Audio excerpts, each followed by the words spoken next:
बिस्मिल्लाहिर्रहमानिर्रहीम। अस्सलाम वालेकुम डियर स्टूडेंट्स।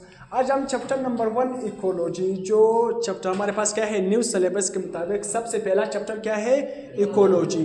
तो आज हम क्या पढ़ेंगे इकोलॉजी के बारे में पढ़ेंगे कि इकोलॉजी है दरअसल में क्या। फिर उसी तरह बायोटिक कंपोनेंट के बारे में पढ़ेंगे कि बायोटिक कंपोनेंट क्या है। उसी तरह ए बायोटिक कंपोनेंट के बारे में पढ़ेंगे वो क्या है। फिर से उसी तरह कार्बन साइकिल के बारे में पढ़ेंगे जो आपके पेपर के हवाले से भी इंपॉर्टेंट है, बोर्ड एग्जाम में भी आता है। तो सबसे पहले आते हैं इकोलॉजी। इकोलॉजी आसान अल्फाज में हमारे पास है क्या। इकोलॉजी देखो ना, हमारे इन्वायरमेंट में दो तरह की चीज़ें पाई जाती हैं, एक जानदार होते हैं और एक बेजान होते हैं। मतलब एक लिविंग होते हैं और एक नॉन लिविंग होते हैं। लिविंग ऐसे होते हैं जो रिस्पायरेशन करते हैं, जो सांस लेते हैं। नॉन लिविंग ऐसे होते हैं जो सांस नहीं लेते। तो आसान अल्फाज में क्या, एक ऐसे है जो लिविंग है जिसको हम क्या कहते हैं लिविंग, क्या है लिविंग। एक क्या है लिविंग है जो सांस लेते हैं, दूसरे क्या है नॉन लिविंग है, क्या है नॉन लिविंग जो सांस नहीं ले सकते, जो सांस नहीं ले सकते। तो लिविंग और नॉन लिविंग, देखो लिविंग को हम बायोलॉजी की जुबान में क्या नाम देते हैं बायोटिक। क्या बायोटिक। बायो का मतलब क्या है लिविंग, तो बायोटिक का मतलब क्या है लिविंग जानदार। जिस तरह मैं लिविंग हूं ना, सांस ले रहा हूं ना, तो बायोटिक क्या है लिविंग।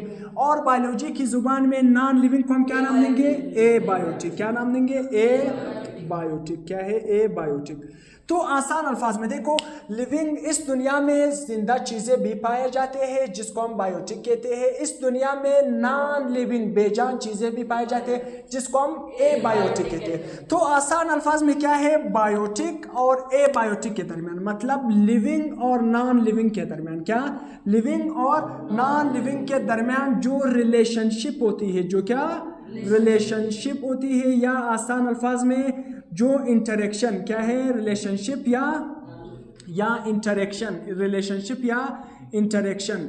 तो क्या है लिविंग और नॉन लिविंग या बायोटिक या ए बायोटिक के दरमियान जो इंटरेक्शन होती है, या दूसरा आसान अल्फाज में इनके दरमियान जो लिंक होता है, जो कनेक्शन होता है, इसको हम क्या नाम देंगे इकोलॉजी। इसको हम क्या नाम देंगे इकोलॉजी। क्या नाम देंगे इकोलॉजी। तो समझ आ गया, इसको हम क्या नाम देंगे इकोलॉजी। तो क्या बायोटिक और ए बायोटिक, बायोटिक और ए बायोटिक, बायोटिक के दरमियान जो लिंक होता है, जो रिलेशनशिप होता है, इसको हम क्या नाम देंगे इकोलॉजी। तो अगर कोई आपसे पूछे व्हाट इज इकोलॉजी, तो आप क्या कहोगे कि जानदार मतलब लिविंग चीज़ों और नॉन लिविंग चीज़ों के दरमियान जो लिंक होता है, जो रिलेशनशिप होता है, उसको हम क्या नाम देंगे इकोलॉजी का नाम देंगे। तो देखो इस दुनिया में लिविंग चीज़ें भी पाए जाते हैं, नॉन लिविंग चीज़ें भी पाए जाते हैं। तो इस दुनिया में इस पूरे कम्युनिटी में लिविंग और नॉन लिविंग दो चीज़ों को मिलाकर इसको हम क्या नाम देंगे इकोसिस्टम ना। एक ना देखो, एक इकोलॉजी है एक इकोसिस्टम, तो आपने दोनों चीज़ें सेम, थोड़ा फर्क है ना।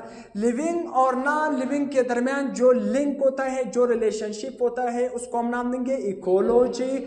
इस पूरे दुनिया में जितने लिविंग है, जितने नॉन लिविंग है, इन सब को हम क्या नाम देंगे इकोसिस्टम। इसको क्या नाम देंगे इकोसिस्टम।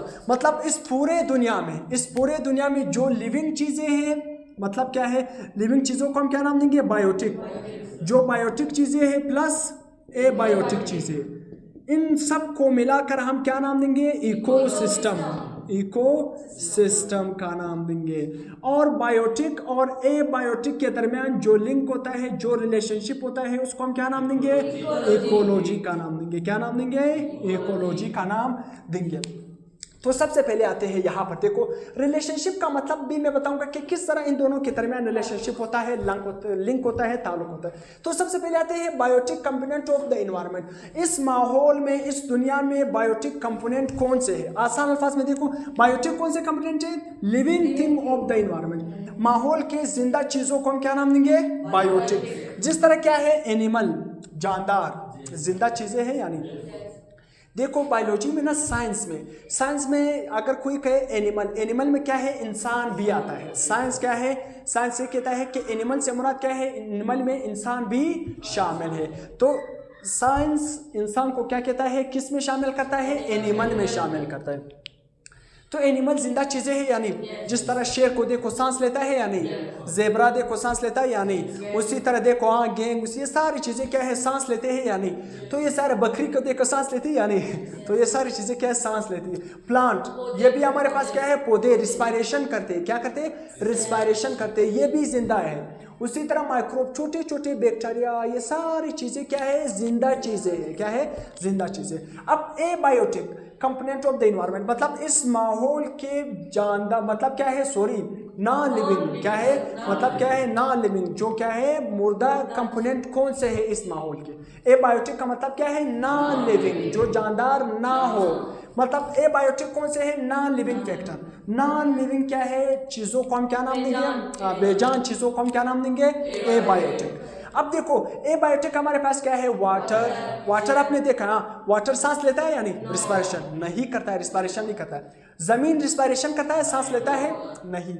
ये जो माहौल है ये सांस लेता है नहीं, तो ये सारी क्या बन जाएगी, एबायोटिक, नॉन लिविंग। तो देखो जिंदा चीजें, देखो जिंदा चीजें, देखो एनिमल कहाँ पर रहते हैं। मैं अगर यहाँ पर आपको एग्जांपल दे दूँ, ये मेरे पास क्या है, एनिमल है, और एनिमल कहाँ पर रहते हैं, जमीन पर। किस पर रहते हैं, सॉइल पर। देखो एनिमल क्या है, अपनी जगह कहाँ से लेते हैं, सॉइल, मतलब सॉइल पर रहते हैं। तो एनिमल और सॉइल के दरमियान क्या रिलेशनशिप है, हाँ रिलेशनशिप ये है, देखो जो जानदार चीजें हैं ना वो किस पर रहते हैं, बेजान चीजों पर रहते हैं। बे मतलब जो बायोटिक चीजें हैं वो एबायोटिक चीजों पर रहते हैं। देखो उसी तरह एनिमल क्या है, अपनी खुराक कहाँ से लेता है, सॉइल से लेता है, जमीन। उसी तरह देखो जो एनिमल है वो क्या है, वाटर लेता है जमीन से। उसी तरह एनिमल क्या है, हमारे पास क्या है, माहौल कहाँ से हासिल करता है, माहौल में ऑक्सीजन है, माहौल से ही, क्लाइमेट से ही क्या है, ऑक्सीजन हासिल करता है। तो ये जो रिलेशनशिप है, जो एनिमल, जो जानदार चीज़ें हैं वो नॉन, मतलब जो बायोटिक चीज़ें हैं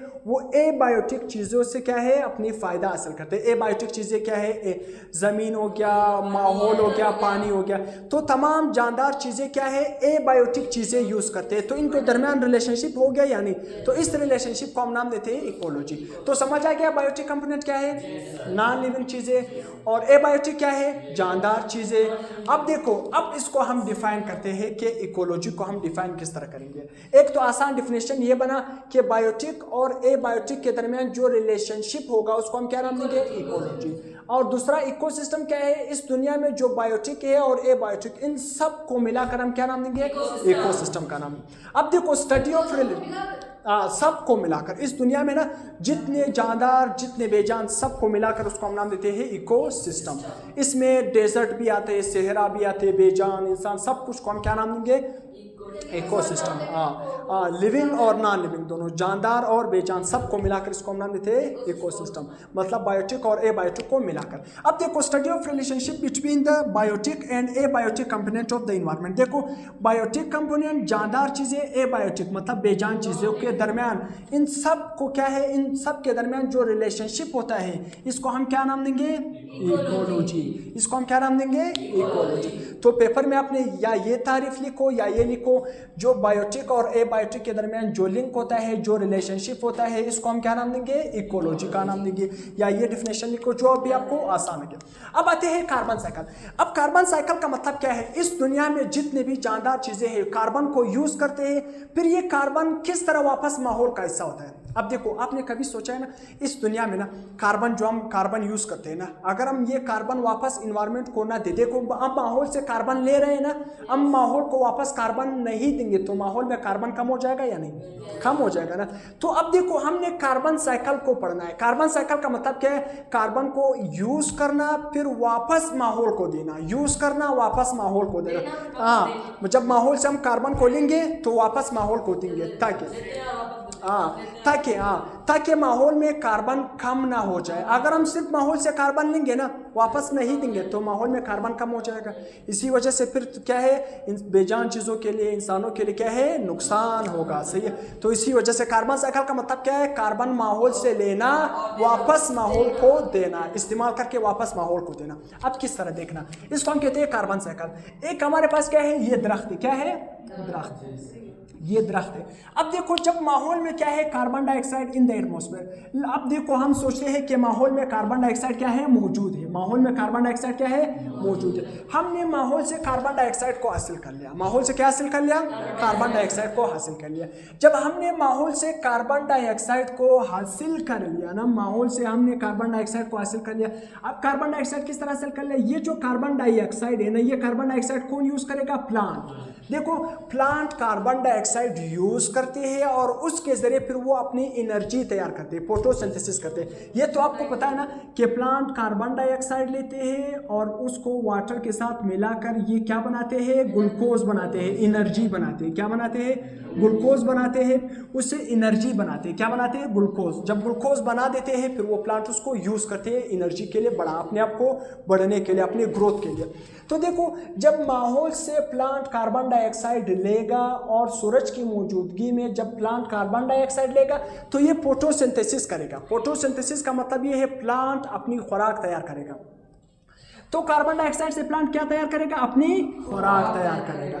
यहाँ पर सूरज है, सूरज से रोशनी भी लेगा और माहौल से क्या लेगा, कार्बन डाइऑक्साइड। हमारा मेन मकसद क्या है, कार्बन पर। हमारा फोकस किस चीज़ पर होना चाहिए, कार्बन पर। अब हम कार्बन साइकिल पढ़ रहे हैं, ठीक है। ऑक्सीजन भी हम माहौल से असर कर रहे हैं। अब हम ऑक्सीजन के बारे में नहीं पढ़ रहे, सिर्फ किसके बारे में पढ़ रहे हैं, कार्बन के। तो इसी वजह से प्लांट ने जब माहौल से कार्बन लिया या कार्बन डाइऑक्साइड लिया, तो सूरज की मौजूदगी में कार्बन डाइऑक्साइड जब प्लांट ले लिया तो इसने क्या कर लिया, फोटोसिंथेसिस कर लिया। जब फोटोसिंथेसिस कर लिया उसने, प्लांट ने, अभी अब हमारे साथ दरख्त है, दरख्त ने क्या कर लिया, माहौल से क्या हासिल कर लिया, कार्बन डाइऑक्साइड। जब कार्बन डाइऑक्साइड हासिल कर लिया सूरज की मौजूदगी में, पत्तों में, मतलब ये प्लांट के पत्तों में कार्बन डाइऑक्साइड और वाटर आपस में मिलकर क्या बनाएंगे, एनर्जी, ग्लूकोज बनाएंगे और प्लांट उसको यूज करेंगे। तो इस प्रोसेस को हम नाम देते हैं फोटोसिंथेसिस करता है। प्लांट क्या करता है, फोटोसिंथेसिस।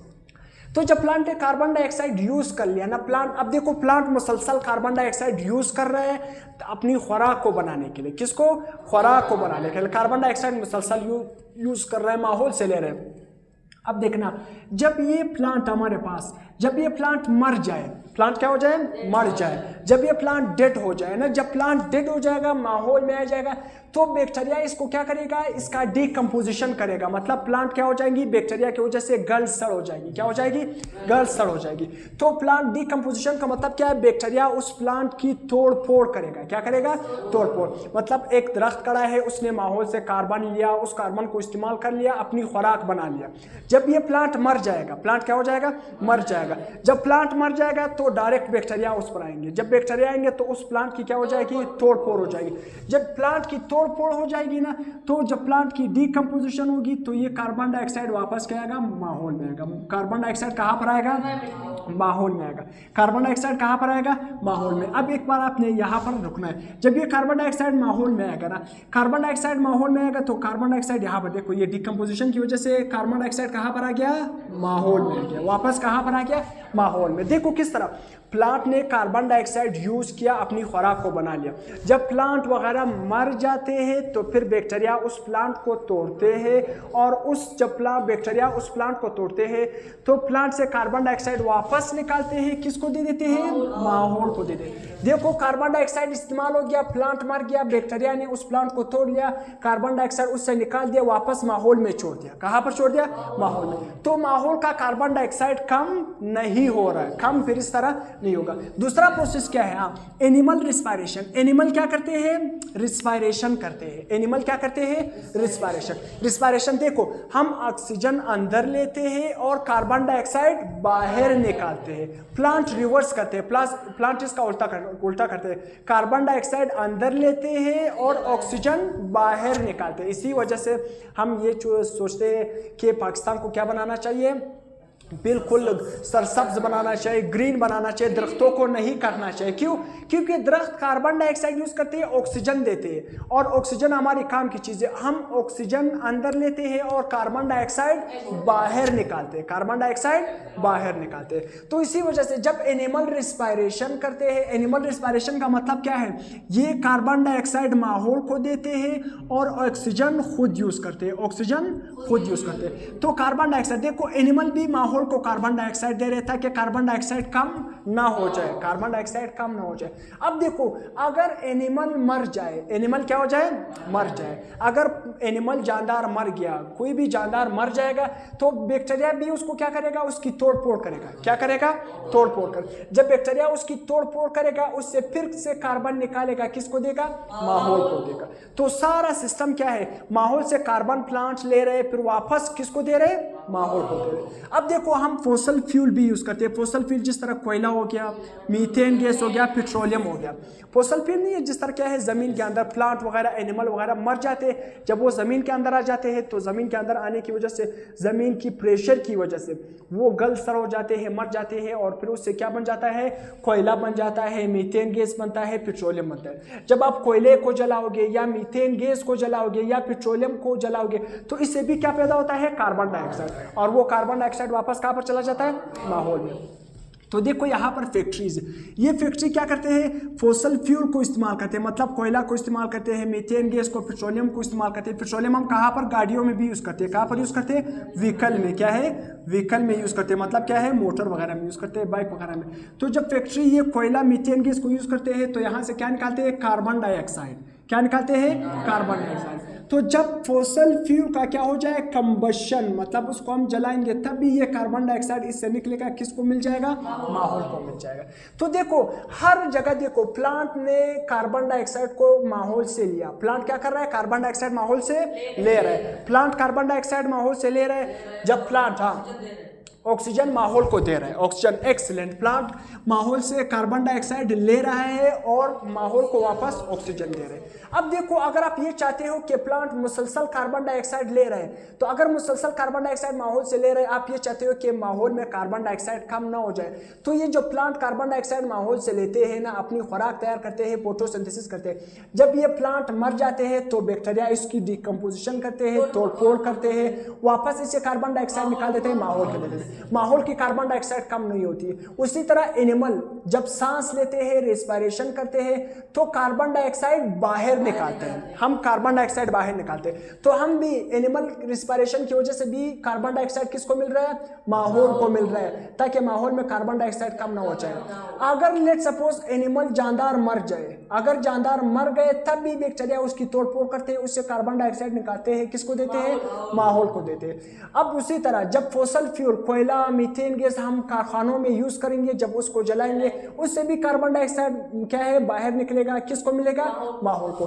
तो माहौल को कार्बन डाइऑक्साइड मिल रहा है, इसको हम कहते हैं कार्बन डाइऑक्साइड इस्तेमाल होना, वापस माहौल को मिलना, इस्तेमाल होना, वापस माहौल को मिलना। इसको हम नाम देते हैं कार्बन साइकिल। इसी वजह से माहौल में कार्बन खत्म नहीं होगा। अगर माहौल में कार्बन खत्म हो गया तो प्लांट की जिंदगी खत्म। जब प्लांट खत्म हो जाएंगे, प्लांट खत्म हो जाएंगे तो फिर हमें ऑक्सीजन भी नहीं मिलेगा, क्योंकि प्लांट हमें क्या देते हैं, ऑक्सीजन देते हैं। तो उसके साथ हमारी जिंदगी भी क्या हो जाएगी, खत्म हो जाएगी। तो इसी वजह से हमें ऑक्सीजन की कमी हो जाएगी। तो देखो इसी वजह से कार्बन साइकिल इतना इंपॉर्टेंट है। यहाँ तक हमारा लेक्चर एंड हो गया।